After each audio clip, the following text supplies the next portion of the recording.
waaw. man daal li ma ci métti ba métti mooy fi Diomaye di wax ba léegi Aïda moom teggi naa ko fa waaye delloogul ma sama coalition. li loolu. mais loolu la wax nee na Aïda restructuré gul ba léegi coalition bi mais coalition bi nga xamante ni yow doo président bi doo ci dara. tur rek la toppee. te pourtant fii lañ la déglu sànq nga wax ñu jot na ak na nga xamante ni noonu la ñu war a fonkee coalition pourquoi yow nga bëgg nànk ci coalition boobu. nee na ndaw si na ko delloo coalition bi dina ko waaye ndaw si delloo ko. nee na ndaw si nekkatul présidente. waaw mais bàjjan delloowul léegi. léegi ndaw si. bàjjan delloo léegi jaamu di. léegi ndaw si nee nañ ko dafay superviser nee nañ ndaw si mu ngi ci liggéey bu am solo. man ne dama xamul ndaw ci ban liggéey bu am solo la war a def. bu fekkee ne coalition bi ak ñii muy photo wool. lii liggéey bi mu xoolal yàggul deful 30 minutes pour nga liggéey bi. ah portele yi man damaa gëj a gis portele sax. moom andi moom daa gëj a photo wu kay. luy problème bi. ah déet gars yi ñoo ne yow tamit nag xanaa xamoon ne am na ñoo xam ne portele bi da leen piégé parce que yow xamuñu woon ne portele bi dana génn ndekete yoo. portele bi piège la. parce que buñ la xasee ba photo rek mooy yow signé nga contrat ci biir équipe bi mooy tey boo demee signé contrat Chelsea. am na li ñuy wax photo officielle ñu jox la photo ñu jox la maillot bi. ne la nii nga photo wu ak kii bi manager bi noonu lañ def waa coalition Diomaye mais gis nga Ousmane Sonko toujours li muy wax les patriotes te ñun fii yàgg nañ toog fii di ko wax y a que les patriotes aujourd'hui qui peuvent valoriser ce que Ousmane et son gouvernement sont en train de faire te Ousmane foofu la leen bëgg a yóbbu parce que Ousmane l'image qu'on veut renvoyer ci gouvernance am moom la bëgg ñu dindi ko parce que tey dañu bëgg a gëmloo Sénégalais yi ne régime passé ba mu fi ñëwee ba tey waxu politique rek la ñuy waxtaluñu liggéey alors que le régime est en train de travailler mais kan moo war a travailler tey sur la communication des activités du gouvernement mais c'est le Pastef temps bi ñuy perdre ci ay détails buñ ko jëloon def ko consacré ko ci li Ousmane di def mais kon tey kenn du fi wax ay waxu yeneen détails li ñu communiqué ci ndogu bi buñ ko communiqué woon ci les grandes lignes yi Ousmane soulevé à l'Assemblée nationale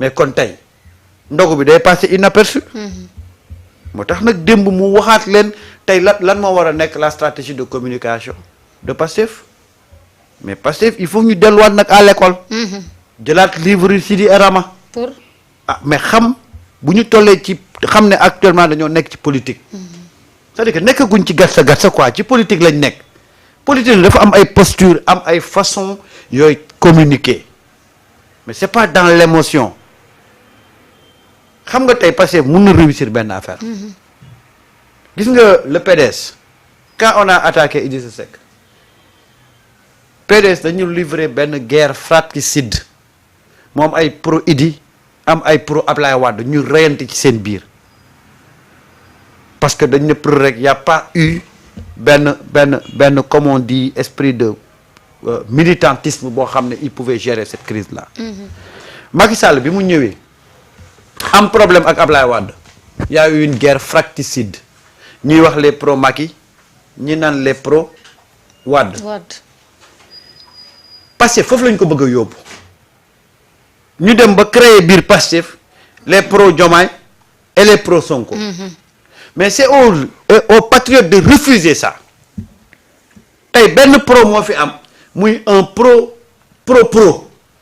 muy pro xam nga pro waaw mooy pro bu Ousmane pro bu Ousmane mais bu loolu nag dafa am lu ñuy communiquer ak ñi ñuy déglu moom des fois nga dégg ay chroniqueurs yoo xam ne boo leen dégloo dañ naan Pastef suba ñu gàddu ay paaka ak ay jaase dem daje benn champ de bataille commencé reyante c'est-à-dire que il dañuy décrire ay scénario catastrophique yoo xam ne comme si le leader Ousmane les patriotes c'est-à-dire que c'est des gens yoo xam ne daal ils n'ont rien compris da ngay ñëw taxañ leen moo tax une fois encore Ousmane a recentré le débat Ousmane a demandé aux gens du Pastef d'être beaucoup plus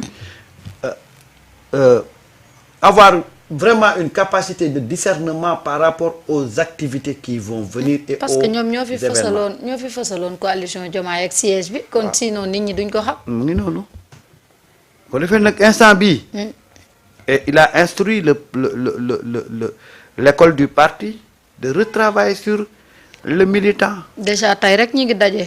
waaw pour xool mbirum jaayub carte parce que doyen Mayabe woon na ma démb di ma wax ne tey foofu la ñuy dem. waaw loolu laa doon wax sànq Ousmane agenda politique am bi fees na de. lum nar. politique 400 000 cartes je pense. waaw pour l'instant. pour l'instant. et déjà problème bi mooy jaay beeg yooyu. waaw Ousmane a ngi wéyal de li mu waxoon. Non. 1 million de militants actifs. gis nga année bi ñu dugg nii 2026. dafa nar a nekk année boo xamante ne nii Ousmane dafa am erreur bu mu doon def au début. mooy dañoo ñëw au pouvoir je suis premier ministre donc nañ jël politique teg ko fële. mais bi nga bu fekkee da nga concentré wu ci loolu nga dem ba benn moment gis ne man lii ma concentré wu maa ngi délaissé loo xamante ne bu ëllëgee parce que lu coow li bari bari da ngay delluwaat ci politique ngir mën a def reconquête du pouvoir. su fekkee ne loolu délaissé nga ko ba am lu fa yàqu bu ëllëgee mais du mbir yi du dox. déedéet. pendant que ngay def loolu am na ñeneen ñoo xam ne ñooy politique te bu subaa di nga soxla te dina nekk jafe-jafe ngir nga jot si li nga bëgg a jot.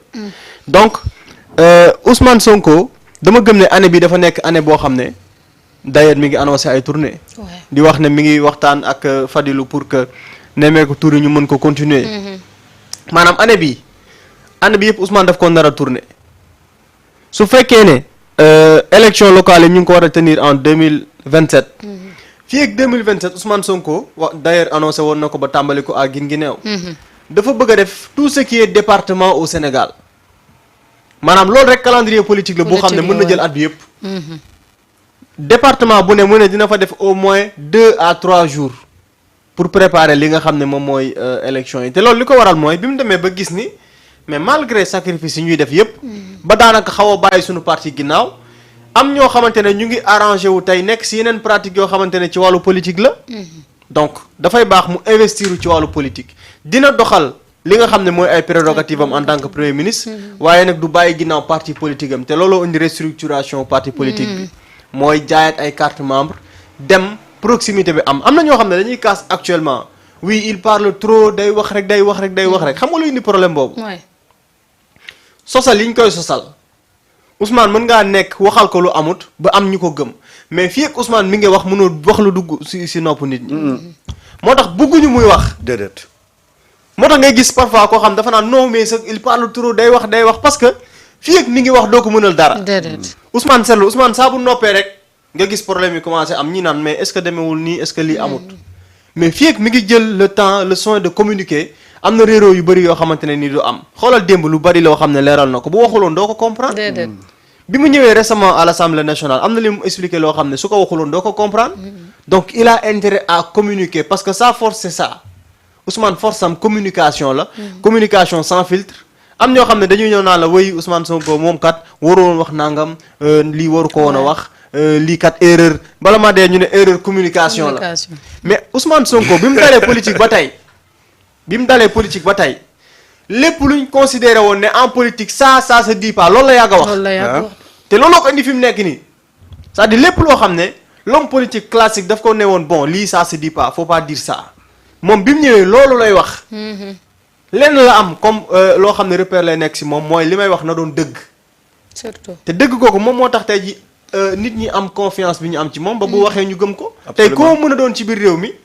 mais boo taxawee boo waxee Ousmane Sonko wax li Ousmane Sonko wax la nit ñi di gëm. waaw donc crédibilité boobu li ko may mooy dëgg. donc sur cette base gëm naa ne dinañ dund année boo xamante ne nii année purement électorale lay doon. donte xëy na du ñu bàyyi liggéey bi waaye année bu électorale lay doon ci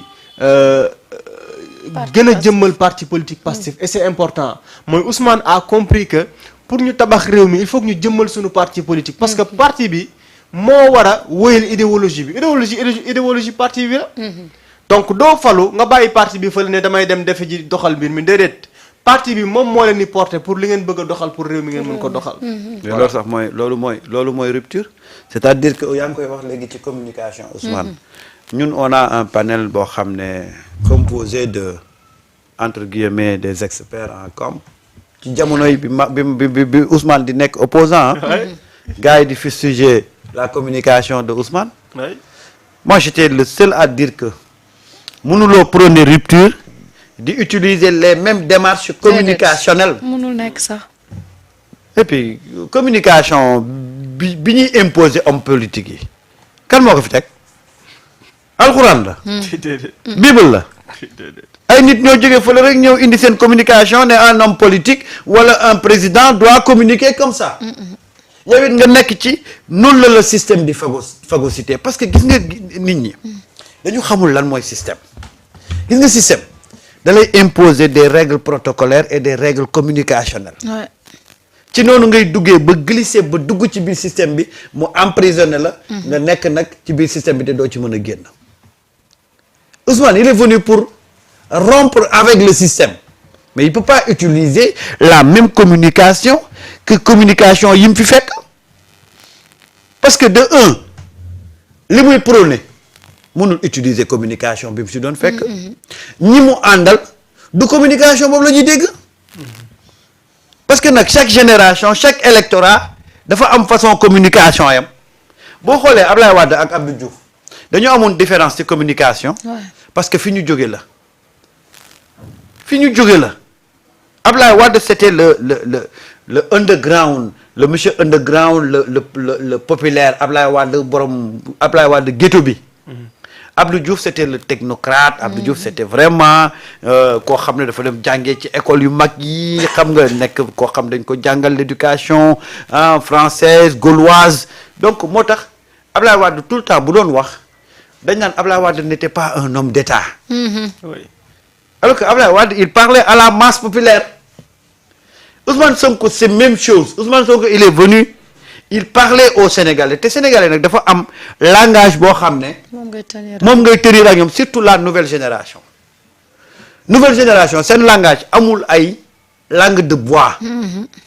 da ngay wax ak ñoom dëgg muy métti nga wax leen ko muy neex nga wax leen ko mais wax leen dëgg ci dëgg boobu da leen di déranger dans un premier temps mais mooy dem bañ épouser yow li ngay def la preuve mooy Ousmane a heurté beaucoup de jeunes ci discours am bi muy doog a ñëw.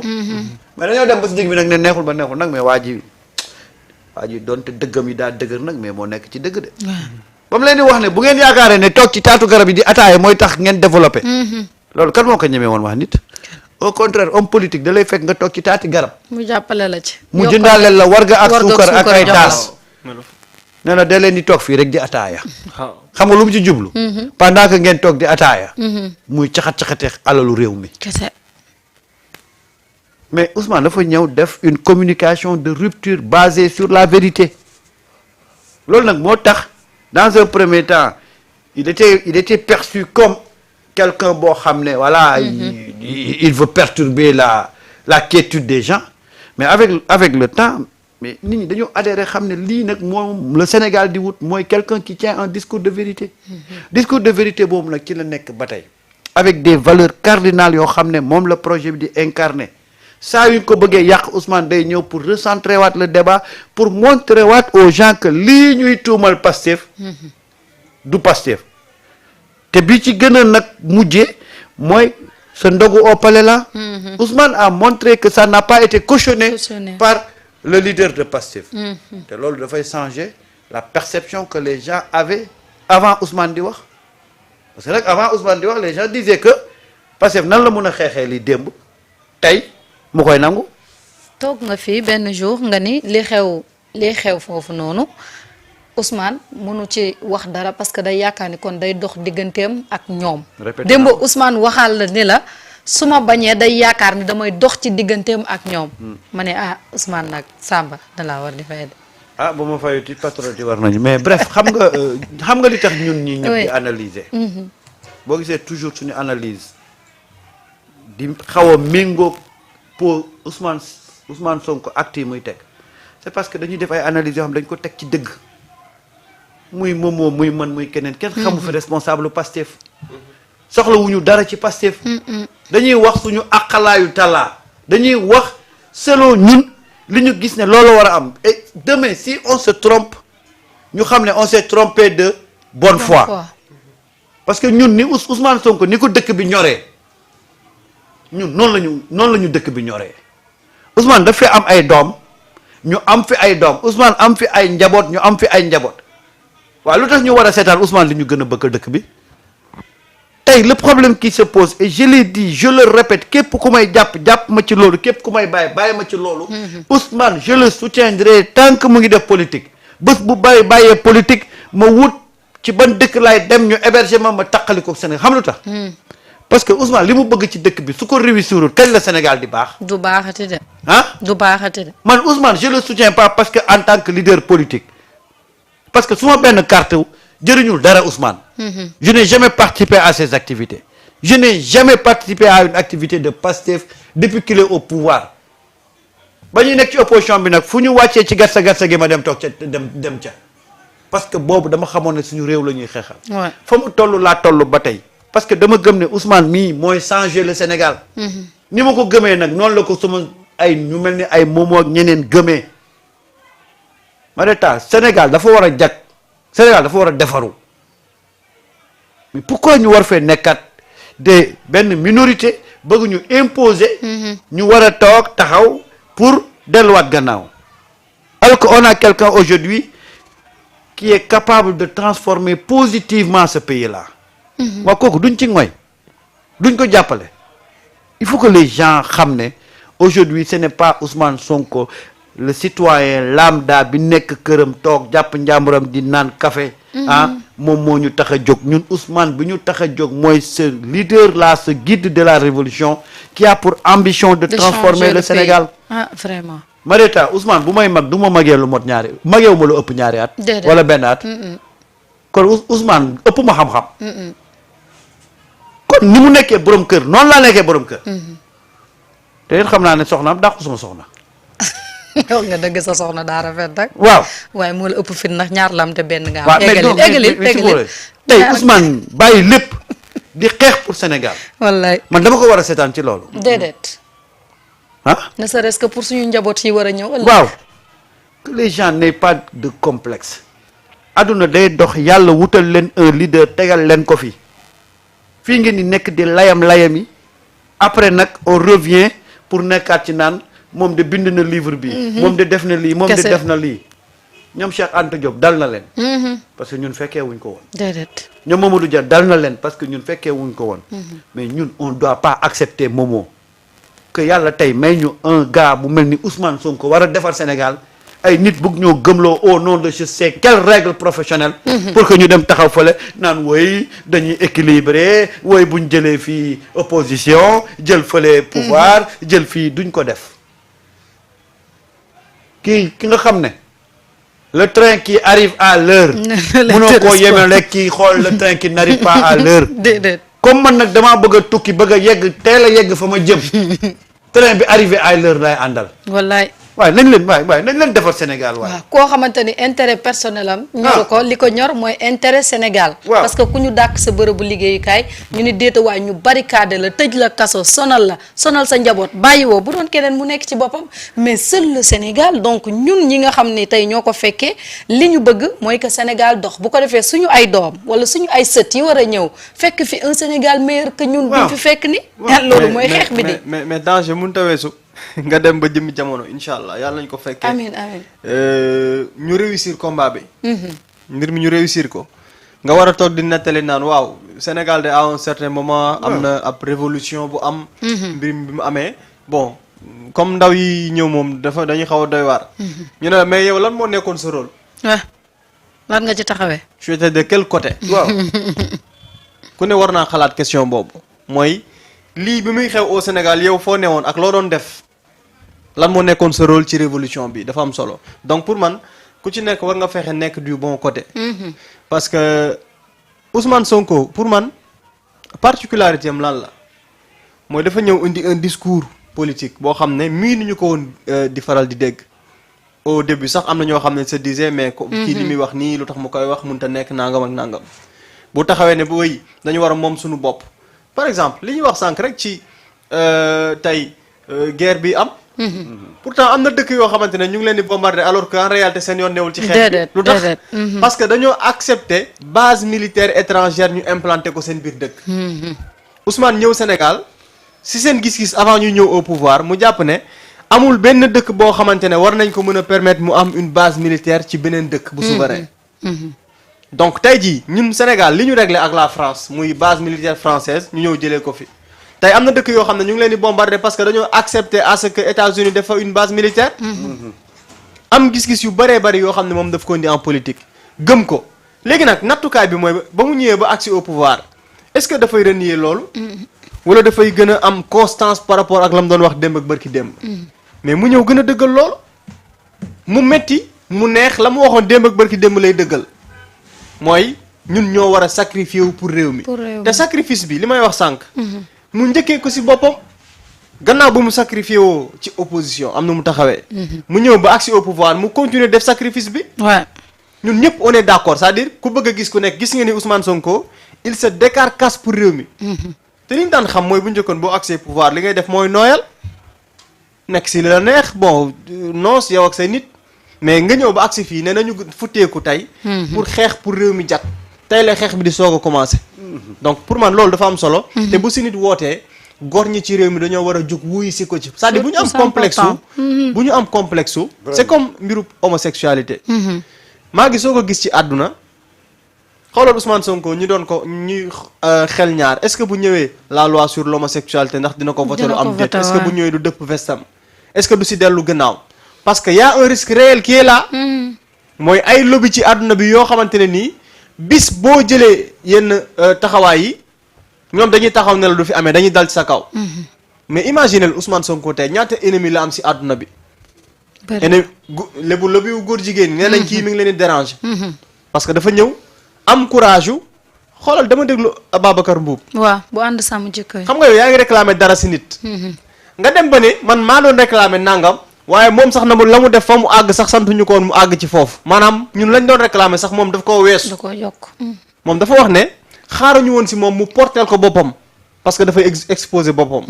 dafa waroon demander à ce que ab député porté ko waa ji moom la ngeen di naan ba xam dina ko sañam du ko sañ mu ne leen sax man personnellement maa koy gàddu. kon loolu su amee mu leer la ne démb ak bërki démb ay homme d'affaires yoo xamante ne ñoo doon pàccoo réew mi Ousmane Sonko arrangé wu leen ña nga xam ne ñoo doon dox ci lu dëng. nekk ci biir ak ci biti tey Ousmane Sonko arrangé wu leen. déedéet ñooñu ñëpp war a dajaloo def bloc ne ñoom maanaam amuñu complexe ne kii dañ koo bañ dañ koy xeex.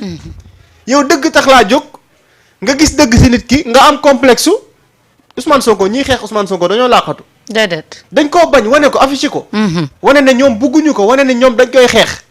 waaw yow nga gis dëgg mu leer la ne moom ci dëgg la nekk mais da ngay toog di ko seetaan comme quoi bon je dois être équidistant. ba ñu faagaagal ko nga toog di commentaire. nekkul posture boo xam ne moom la nit war a am. donc pour man ku si ne dafa am rôle boo xam ne moom nga war a jouer pour cette révolution donte am na ñoo xam ne ñu ngi bañ terme révolution mais li xew au Sénégal c'est une révolution boo xam ne tàmbaleen nañ ko te jeexagul. donc foofu la Sénégal tollul te jàpp naa ne ku si nekk am na rôle boo si war a jouer mais pour jeexal foofu gis nga kii bañ révolution boo ko laajoon tey lan mooy différence su révolution ak révolte mënu la ko wax c'est-à-dire que les gens ne comprennent pas les concepts moo tax souvent boo leen déggee ñuy wax boo leen déggee ñuy wax angle d'attaque bi ñu koy def rek nga xam ne kii il n'a pas